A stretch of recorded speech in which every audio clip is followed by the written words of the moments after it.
Welcome back to Briggs on Books, our international talk show where I get to talk to authors every day from all over the world. I have the best job in the world. I read books all day and I talk to authors the other part of the day. And fascinating learning their process. How do you write a book? How do you finish writing a book? And how do you get it published? There's so many giant steps in there that so many of our viewers have not got to yet. But we're going to talk to people who've done it and done it several times and find out their secrets. By the way, we're going to talk to the author of this book, Growing Up. It's a fascinating study of someone who's raised foster kids and prepared them for life outside in their next environment, in their next location. Welcome, please, Suzanne Oliphant. Welcome, Suzanne. Yeah, hi, Mike. How are you? Are you warm and happy? Where are you located?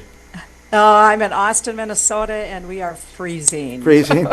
Yeah, it's pretty cold here. So in California, where we are, it does get down to about 32 degrees every once in a while, and it's really rough on us. But you have real life freezing conditions and snow and stuff. Yeah. Is that right?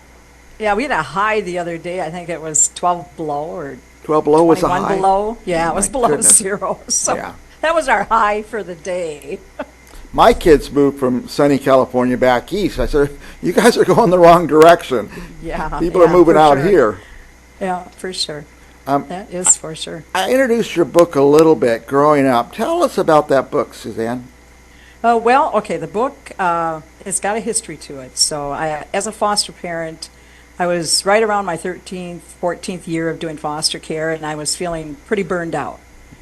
And when doing foster care, I would try to give my kids all these independent living skills. We did schedules, we did all kinds of budgeting, we did all kinds of stuff to teach them so when they left, because I had long-term foster kids, so when they left, they would know what to do when they left. Mm-hmm. And what happened was I was getting the feeling that, it was about time for me to hit the road. And so I decided to write the book. And while I was writing the book, I thought, I'm going to elaborate on this because I think this could be a really useful tool. And so what I did is I created 35 worksheets and questionnaires in it. So after each chapter, there's a worksheet that and you could say the teen or a student or whomever would do. And it's full of questions to make them think about their choices, and I'll give you an example. Like Unit 1,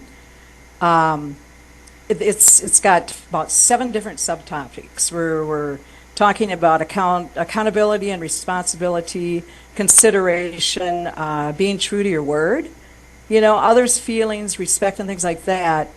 And I want to dive on one of those. Being true to your word, I have found that to be really tough with younger kids. They'll say they'll do things and it never happens, over and over. And so my worksheet, and it's the one that I had given you, it's the number 7 worksheet.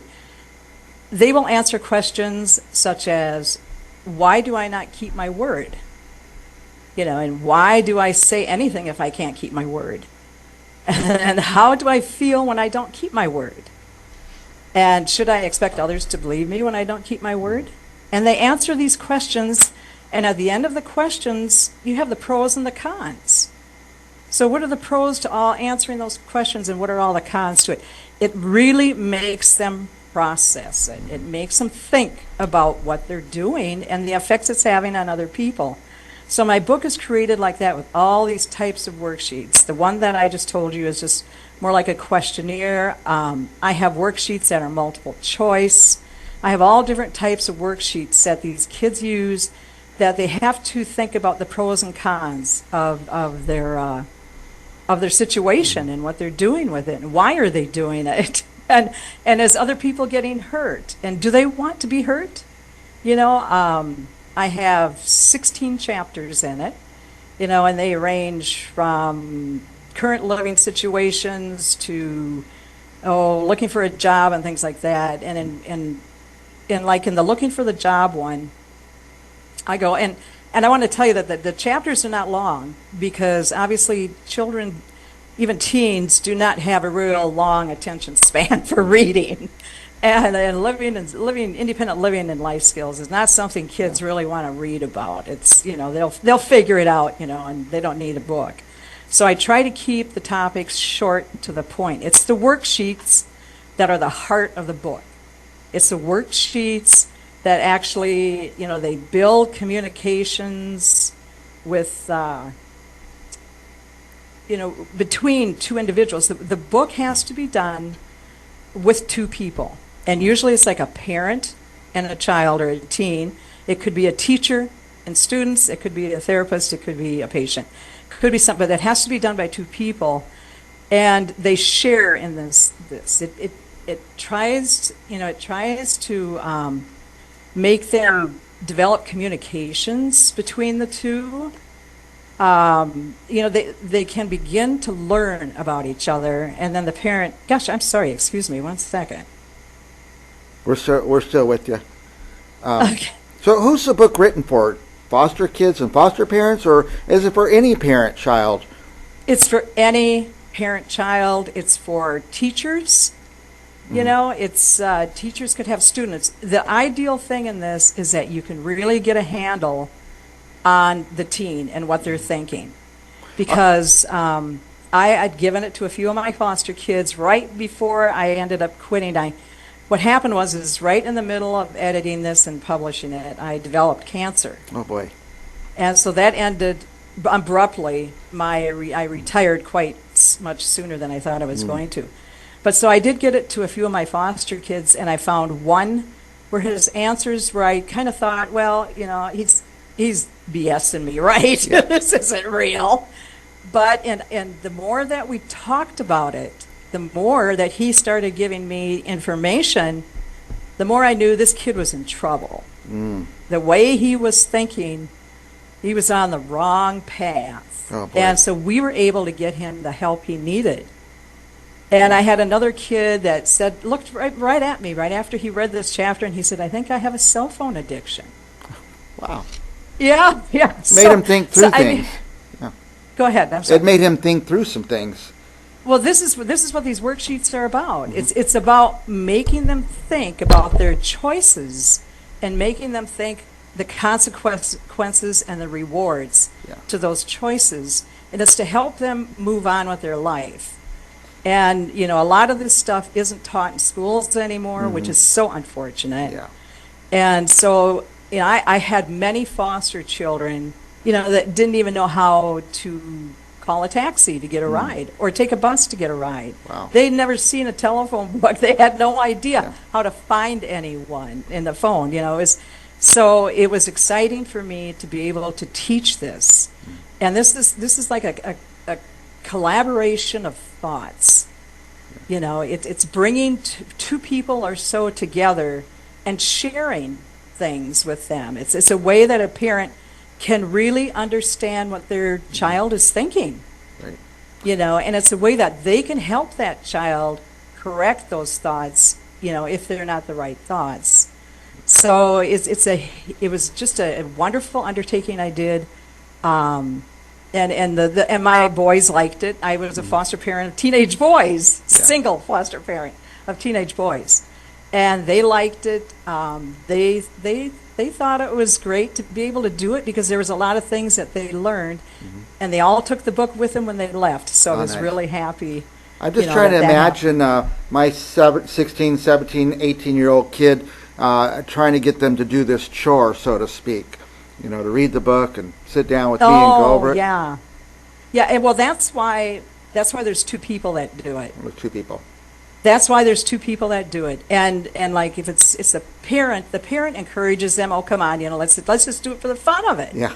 It's not they can't make the book. Here's the book. Go sit down, read it, do it, because they're not going to do it. It just doesn't. Kids do not work that way. Yeah. But if they can do something with a parent or someone else. Yeah. It makes it more of a togetherness feeling, where these kids are willing to do something.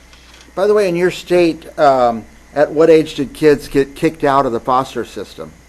Well, it's changed several times. If they stay in college or something, they can be in there until they're done with college. Oh, nice. They can be up to age 21. I a young man in my foster home. He came in when he was 14. He was mildly retarded. So he was able to stay with me till he was 21. And then what they did is they put him into a group home. Most of these kids, when they're in foster care, when they hit 18, they want to go home.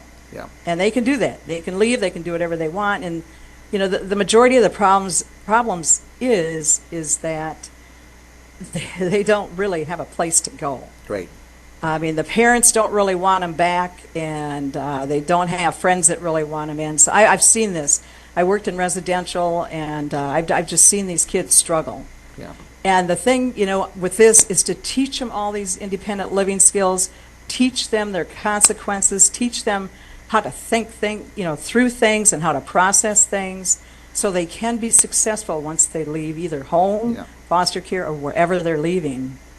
It's amazing that we kick people to the streets, they have no preparation as you're proposing in your book. And it's just brilliant. I've seen in California, I think we finally are keeping the kids 2 more years in foster care because it's just literally they're on the streets without training. And so I love this. I love this book. Yes. Not just for foster kids. I wish I had it with my kids. I was booting them out. I sent them away to college, and they still have their dad's credit card and stuff, so they're pretty safe. So I've had a few adults say the same thing, that they wish they would have had the book when their kids were younger, because it would have helped them. It brings up, it opens doors that are closed that you would never know you need to open. Right. And so it just really, it helps build relationships. And I mean, there was things that I didn't know about my foster kids, and they've been in my home for 3 years. I'm going, wow, okay, I didn't know that. Yeah, it looks like the best part of this book is the exchanging of ideas that maybe you wouldn't have had if you hadn't had this joint journey with the young person. Where can people get this book, Suzanne? We can get it at Outskirts Press is the publisher. It can be bought there. It's also on Amazon. It's on Barnes and Noble. Yeah. So it can be in 3 different places. By the way, for our viewers, I was looking for it on Amazon, and until I realized it's Suzanne's name, it's just S Oliphant. That's where you'll find it. It popped right up then on Amazon. It was easy to find. So S Oliphant. Good. Suzanne, we're going over time. I always go over time with you, but I appreciate talking to you. It's fascinating. It's something I never thought about or needed or used in my life. It's very useful. This book could be a very useful tool for any family. I just want to give you a couple minutes. Any last thoughts you want to share with our viewers? By the way, I was putting that worksheet up here and there. That it's called an end of chapter worksheet. Is that what this is? Yeah, it's problem solving worksheet 7. Worksheet 7, yeah, that's what it looks like. Yeah. Anyway, I just want to give you a minute. Do you have any last thoughts? Anything you want to share with our viewers? Well, yeah, I mean, if anybody has any questions, wants to see any more worksheets, they certainly can email me. I think I gave you my email address. I'd be welcome to help them with it. I hope that people can use this because it really does give results. And I think it's a well-needed tool right now in the country that we have, because there seems to be a lot of misguided kids, and I think knowing up front can maybe deter some of those things that happen with these kids nowadays, can kind of catch it before it gets to a point, where it gets, really kind of bad. So I'd love to see it as a curriculum of every school in America. I think that'd be fantastic, Suzanne. I wish it would too, because it like I said, if you can get a kid to sit down and start thinking about their pros and cons of their actions. Yeah. I have in one of the units, I also have on how to get a job, but I get into the worksheets. Not only are about getting a job, interviews, resumes, but I have a couple of worksheets on sexual harassment and how would they respond during those times. If this happens and that happens, what would you do? How should you do it, and what do you think you should have done? And I make them think. The worksheets are all about making them think about the choices they're making and making them, realize that those choices might not be the right ones, that there are other options out there. and then an adult sitting with this kid, and yet the worst thing to do, again, and I'll just repeat this, is to hand it to a kid and say, do it, because they won't. And I already know that. They won't do it. Yeah. It has to be done with someone else, but it can be so, what is the word I'm looking for? So interesting when you can sit down with kids and you can start just listening to what's coming out of their mouth and what they're thinking. Because if you get them in a real relaxed environment, it's not like when you go to a psychiatrist and they have to sit down and take a test and the psychiatrist says they have ADHD and they have this and that. This is where you sit down with them and you enjoy the conversations. You have conversations with them, and they can do it in an environment, that is calm, and there's no ridicule, there's no condescending comments. It's just learning about each other. And the kids end up learning about the parent, too. The parent has a lot of participation in it.